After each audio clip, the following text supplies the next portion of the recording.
give up. It's been said a million times by people that have never been in that situation. All walks of life. Whether they've been there before or they'll never be. People throw around hold on all the time. Fight, don't give up. You really have to push through and eventually you'll get your foot in a door. It may not be where you want to be, but it will be somewhere. That's better than where you are now. It gives you freedom. You don't go somewhere at 9, leave at 5, go home, have dinner. That's a rinse and repeat life. There's none of that. Both my parents struggled with mental illnesses. Mine was there already, genetics, shitty childhood, etc. Accumulated into an extreme version of the teenage... Fuck you, I'm right. One night, Mum and I screamed at each other. She wanted me to go to uni, I wanted to go to TAFE. She said, You will never make something of yourself. I spat back that she was an alcoholic. She screamed at me to get out of her house. So I did. So I did. So I did. So I did.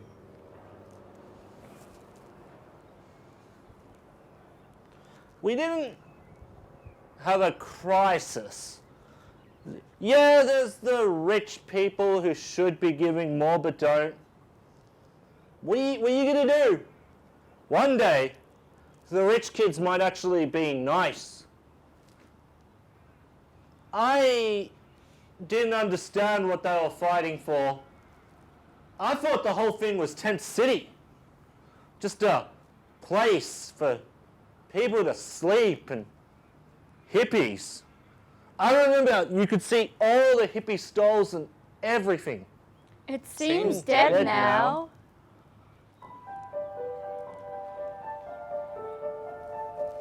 I didn't lose my friends, which was fortunate. We mostly just hung out drinking and talking shit. There's actually some really nice memories there. I mean, there's nothing monumental. Being homeless is the bad memory. The worst ones were when people would get over you staying at their house and ask for you to move on. Hey, you're cute. Wanna come over for Netflix and chill? Would it be okay if I stayed the night? My Airbnb fell through and they can't refund my deposit until tomorrow. I don't want to be stuck in the cold. It's supposed to rain. Maybe. Could you do something for me? What is it? I love red. It's my favorite color on women. I love red dresses, red bikinis, and red lips on women. Would you wear something for me? Can I sleep on the couch and give you the money from my deposit tomorrow instead? I don't want your money. Some pics of you in a red bikini with some red lips would suffice. I'm not looking for sex. Just a place to stay out of the rain. Would you watch while I'm playing with myself? You don't have to join. I'm okay with just seeing your face while you watch, if that's what you want. That's payment enough. Being vulnerable, I was sexually assaulted, scammed by people who took advantage of my position, where I had no other choice. Often at homeless shelters for supplies as money was spent on rent. My health suffered, including my mental health. I was sick for a long, long time, unable to find a stable environment. People illegally rent rooms with more people out in the entire apartment. Couldn't Couldn't find find anything anything reasonably reasonably priced. I didn't have the income. Always apply for emergency housing if you're homeless. Be careful though. Ferrofloss real estate is easier. It's usually legit, and most of the times you won't have to talk to the person you're living with. It was a 3-bedroom house. We're 5 people. 6 cats. And a dog. Mostly, it was fine. Tensions would run high. We had this one massive fight one night. I put on my shoes, I walked from Narrawarren South to Narrawarren North and back.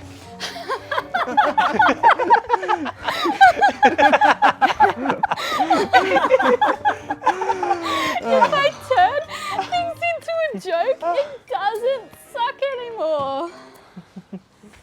Couch surfing wasn't bad. No one offered me a shower, so I didn't shower. I always forget. One girl complained when I did that. But nobody told me I stank. so I didn't think about it. We didn't shower. Same thing at my mate's place actually when his mum died. We didn't shower there. None of us did. You know, just too many people, and we're not all No paying paying the the water water bill. After that, it was a boarding house full of ex-junkies, ex-jailbirds, and prostitutes. It was not a safe environment. The jailbird's mental state was ridiculous. Constantly, people were coming and going. One of them stole my expensive glasses.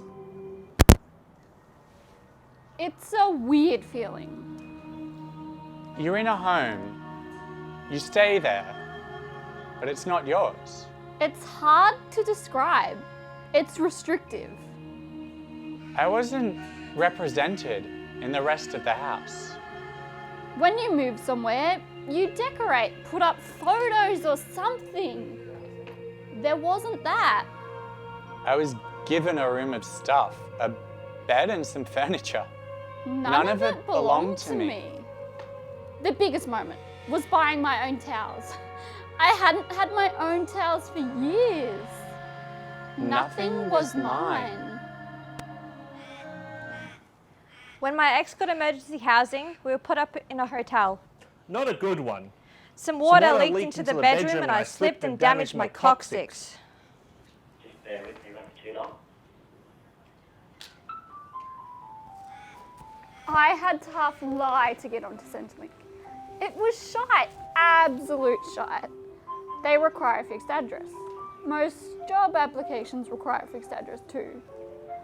It wasn't super often I could do that, so I just used wherever my boyfriend was living at the time.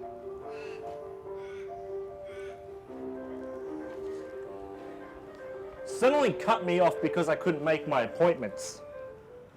The mail went to my house but not to me. I tried to busk for money. I don't know how I got it. I tried to rap for money. Some guy didn't understand what I was saying, but he gave me money for trying. Spots cause huge fights unless you get there first.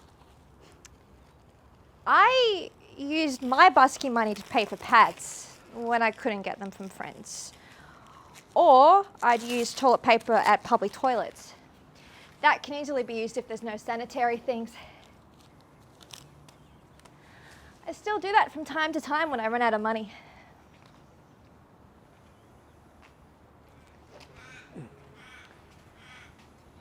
When you're staying in the city, And there's a lot of public toilets about, although they're not all open that often.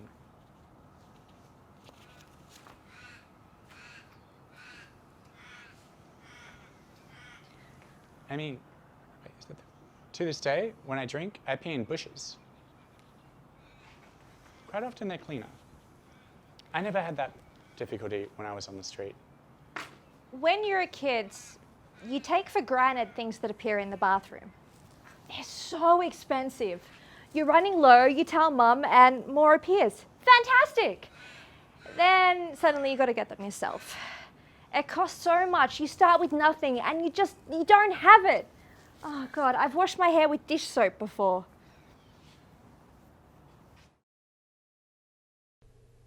Thanks for understanding. Getting emergency housing is tricky, and my boyfriend kicked me out. It's okay. I just want you to be safe and warm, to be honest. I care about all people, even strangers. Fantastic, thank you. Do you have a spare bed or a couch or... If I go to share it with you, yes. Might have a little fun with you too, though. Nothing crazy, just some oral and maybe some light BDSM if you're into that. I'll sleep on the floor, I don't mind. Listen, I can find a new place tomorrow if it's too much trouble. Stay if you like. You just have to give me blowjobs daily. Make Daddy come. I can't stay without having sex. We're all guilty of trying that. Please stay safe. I met my boyfriend through some old friends at Centrelink. Just bear with me, won't be too long.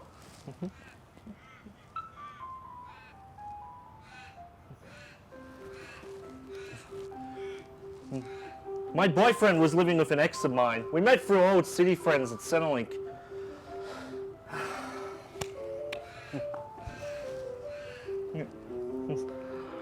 I apologize for some past wrongdoings. His girlfriend had stolen my dress, stretched it out. It was ruined. I would hang out with him, but he was with her. He would think about breaking up with her. I stuck up for her playing devil's advocate. They hadn't spoken in a couple of months and they're engaged. She used the excuse she couldn't get internet. She still posted online. She still spoke to other people. It was cruel. I helped do the breakup and he developed a little bit of a crush. Mostly, I think he needed a drinking buddy. He drank for a week and I came over and we drank for a fortnight. My tolerance is a lot lower now. My tolerance is a lot lower now. My tolerance is a lot lower now. My tolerance is a lot lower now.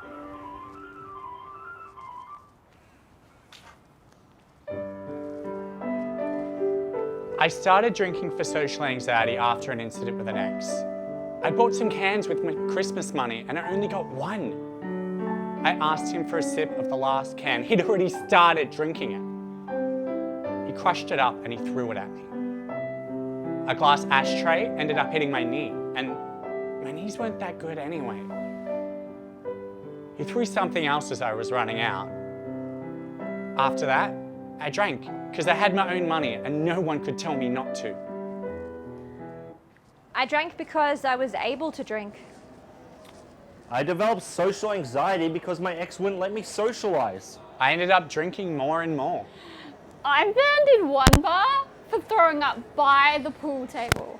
I soaked my pants. I didn't want to get the pool table, so I aimed down.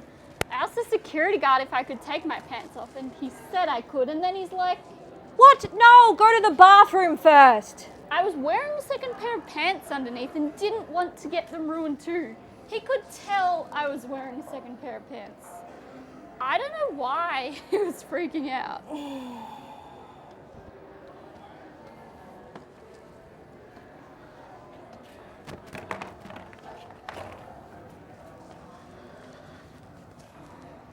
At the place I used to drink at, a guy would give me his free drinks when I ran out of money. In retrospect, he sort of helped along my alcoholism by giving me free drinks when I'd stay. I ended up drinking way too much. I was in hospital a couple of times. My own fault. I cut down my alcoholism. It's not bad now. I smoke marijuana instead. I attended drug and alcohol counseling for a while. Found it didn't help, so now I smoke more weed. My workers don't care, you know, they say if it helps, it helps. Even my psych agreed when I told him it makes me feel normal. It stops the psychosis. Instead of starting it, which is weird, right? It should do the opposite.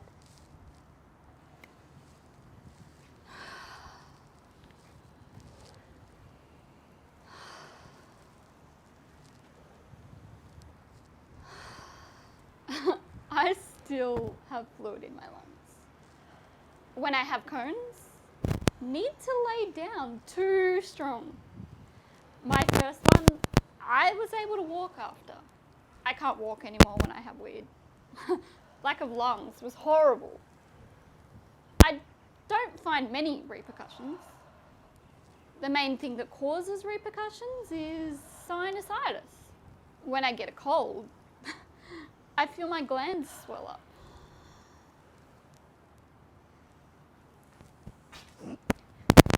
The first time I was in a psych ward, I was grieving. My mum had passed away. The Melbourne clinic were quite good. The second time was in the old part of the hospital, which was less nice. You know, they were quite helpful and all that, but just too expensive, you know. Now it's usually Werribee Psych or a hospital overnight if I'm having a depressive stint.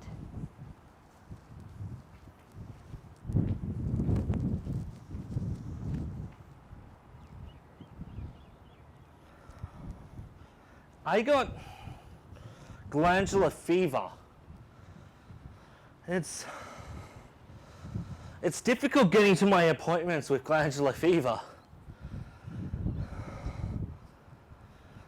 I pass out on the tram because it's too hot and I can't breathe.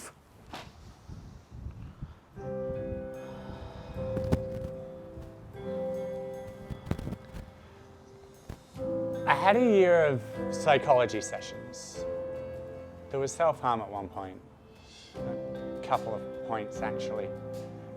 Just a really dark place. Sometimes I did it because I felt like I deserved it. And other times it was just to feel something. I'd see trucks going past and think, oh, pretty easy to hop in front of one of those. It'd only take a second. And then I thought, no, I won't be able to see people or do things. People were counting on me, and I didn't want to let them down. I continued my original task instead of throwing myself in front of traffic.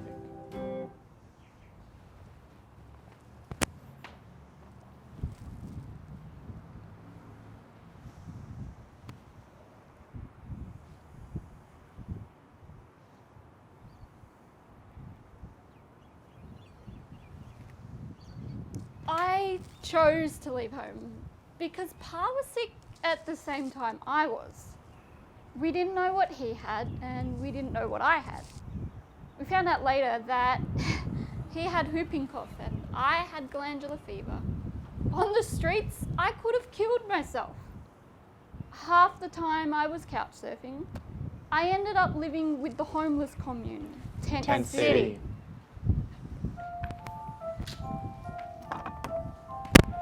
Wine helps sleep.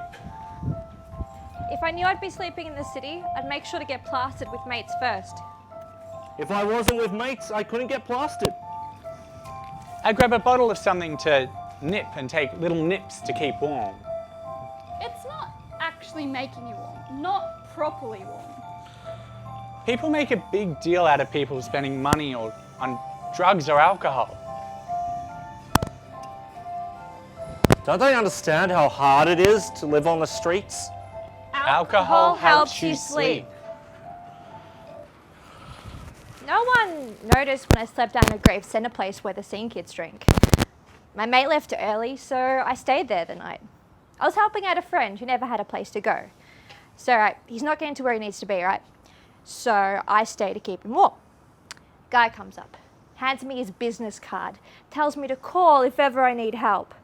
I'm on the streets. Doesn't this look like I need help?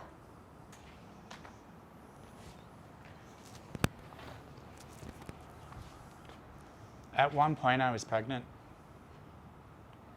I got prenatal depression. I overdosed on my psych meds and I miscarried through heart arrest. That was the first time I had a stint on the streets. This one time, I was left on the bridge near Flinders from 1 a.m. till 5 a.m. I was drunk. A bartender found me in a boob tube dress that somehow didn't fall up or down. I was passed out on the sidewalk.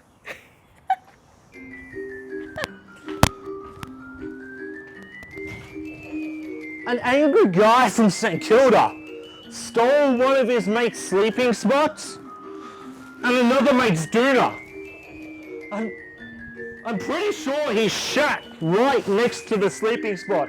One of the girls was like, Who shat here? I knew he shat there. It must have been him. Guess what he used to clean it up with?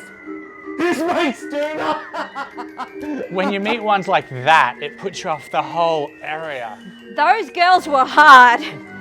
The guy who did it, he just sat there. He didn't do anything. I was sick at the time. I'm pretty sure I'd broken my ribs the night before. They hurt for months. The cops kicked us in the swag thinking we were part of Tent City. They kicked my partner until they saw my head pop out. Then they moved away. They'll kick a male but not a female. There seems to be a discrimination that way. Often the cops would take money given to you on the streets. You'd put notes away so you wouldn't lose it all while sitting in the cold. My ex-boyfriend used to call it cold buying. They'll get homeless mates to sit across the road and watch for cops so they can pack up everything and leave, or else you lose everything while sitting in the cold. He tried to get me to do that, but I wasn't wearing my glasses at the time.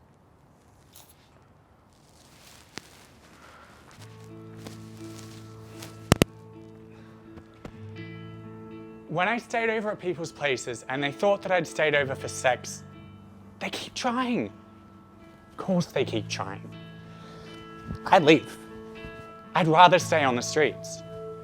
I mean, it's not hard to find a place to stay. Just find a group of people who are drinking and stay with one of them. That's what it's like for the homeless these days. The kids named it Tent City. All the city kids took over. The cops hated it. At Edinburgh Gardens, they took away all the adults. There were only kids left there and me. I ended up looking after them. I was a mum to them.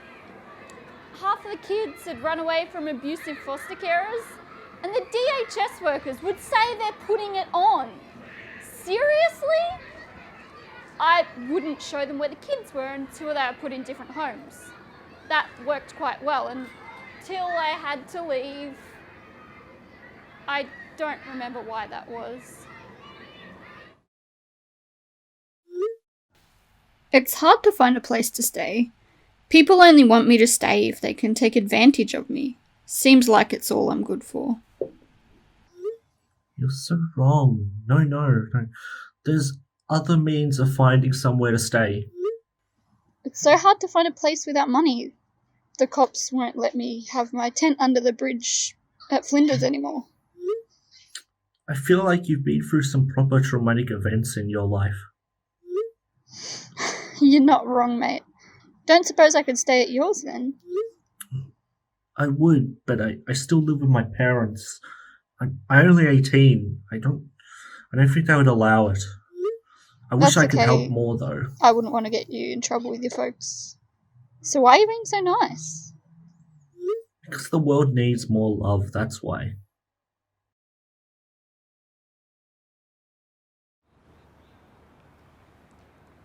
It can be hard for women.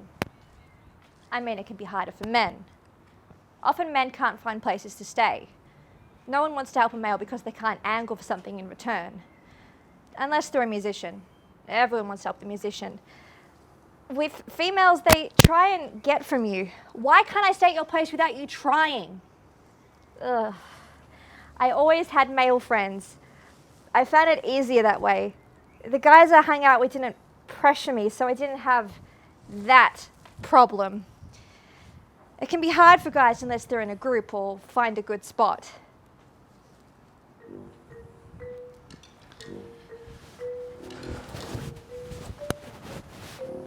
My partner and I missed our train once, so a friend of ours showed us the spots, to sleep in the area.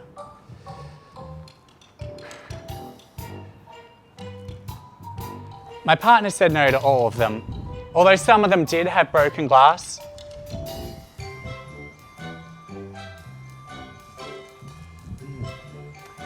We found someone sleeping set up amongst some Scotch thistles, and we thought, well, no one's going to risk going through here to hurt themselves. I mean, getting out the next day was difficult. It was a lot easier at night with a torch. during the daytime, everything's all green.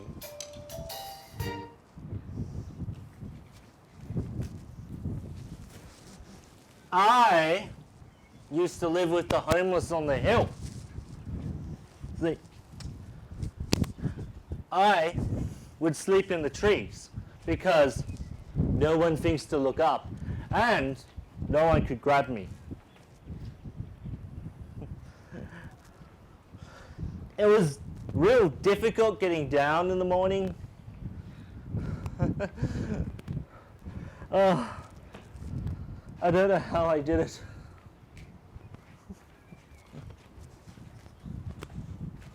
I played guitar and sang. On a good day, I made $200 an hour. Some guys sold weed as a way to make money. The guy I was with was former army, which meant army pay. Whatever Money we got, we used for food.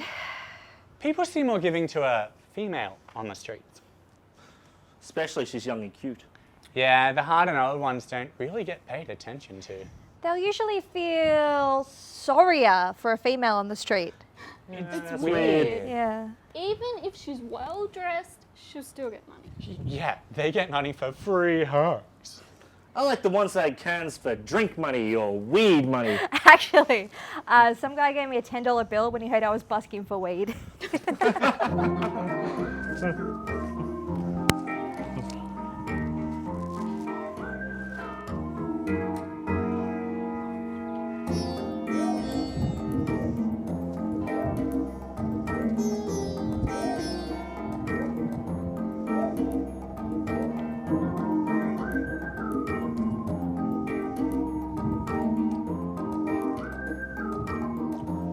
I got stoned a lot. There was one guy who was almost part of the homeless and tent city. He was absolutely crazy. He was definitely like bipolar or something. But one of his personas was Ruby with our red wig and Queen Elizabeth with our blonde party wig. He'd get sandwiches out of the bins and I didn't know they were out of the bins, so I started eating them. I mean, I guess that's why there's an ant on there, but I just brushed the ant off. It's fine. I mean, they don't taste stale or anything. This one time, I moved a lollipop from one end of the table to the other, you know, to see how long it would take the ants to find it. They found it within 2 hours.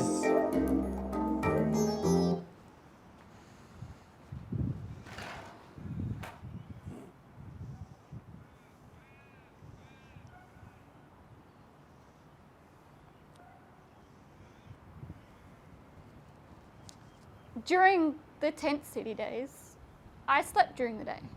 I'd have late nights in Edinburgh Gardens with my old boyfriend, Bikey arsehole. We stayed in the kitchen with all the knives because one of the guys got schizophrenia or psychosis or something and would threaten to stab people. So we stayed there to keep the knives away from everyone else. The kitchen was a bit rocky, but it was the biggest room and we had it all to ourselves.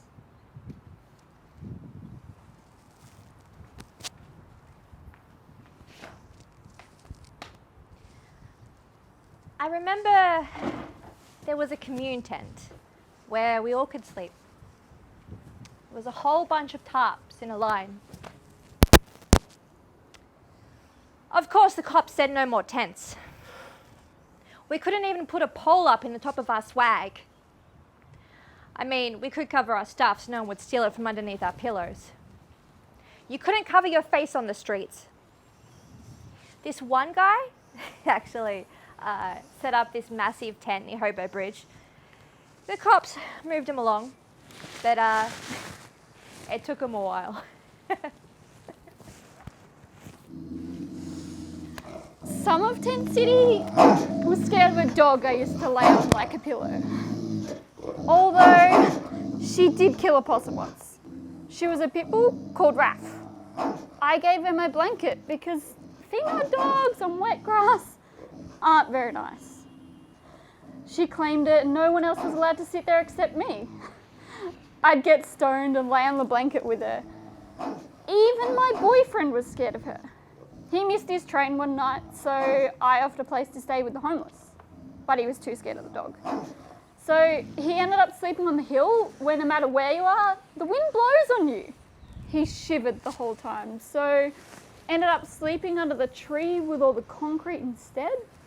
It may be concrete, but at least it's not wet grass.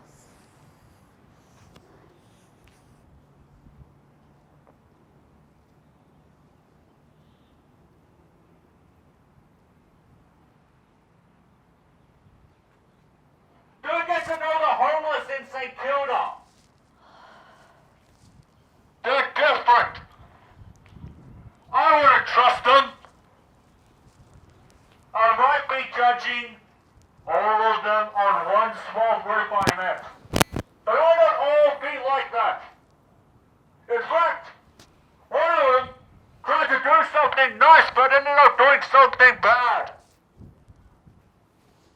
He knows his friend is that way. So they wouldn't offer him weed when they offered me weed. They got me to the right tram stop, and that's when his mate offered it to him. He knows his mate does it but covers it up. That seems to be the culture with city people. They protect each other for the wrong reasons. The homeless look after each other. A lot are on high to drugs, ice, and everything for mental health issues like severe anxiety. They can't live with other people and choose to stay on the streets by choice. A lot are from mental hospitals and can't be placed anywhere, you know. I mean, yeah, there are the junky ones too.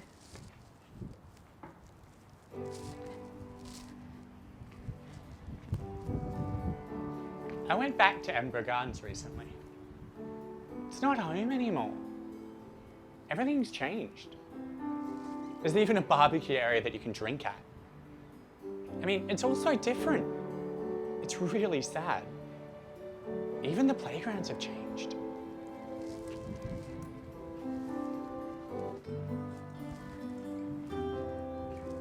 The constant stress week by week of never knowing where I'll be. Or if I'd eat. Or if I'll be assaulted without anywhere to go. Not having a supportive family or friends and having to rely on what I could accomplish with what I found. I now know what it's like to be homeless on the streets. Constant stress stripping away at their humanity.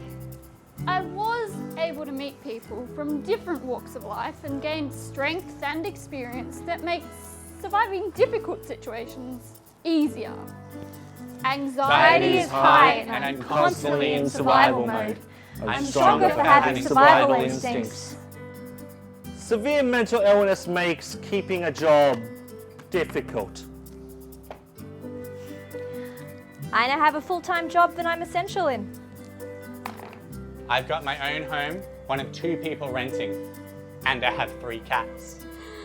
I'd gotten a Christmas bonus. Towels were on sale, so I put 2 on lay-by. The first thing I did when I took them home was shower to use my brand new towels. Finally, I had something that was mine.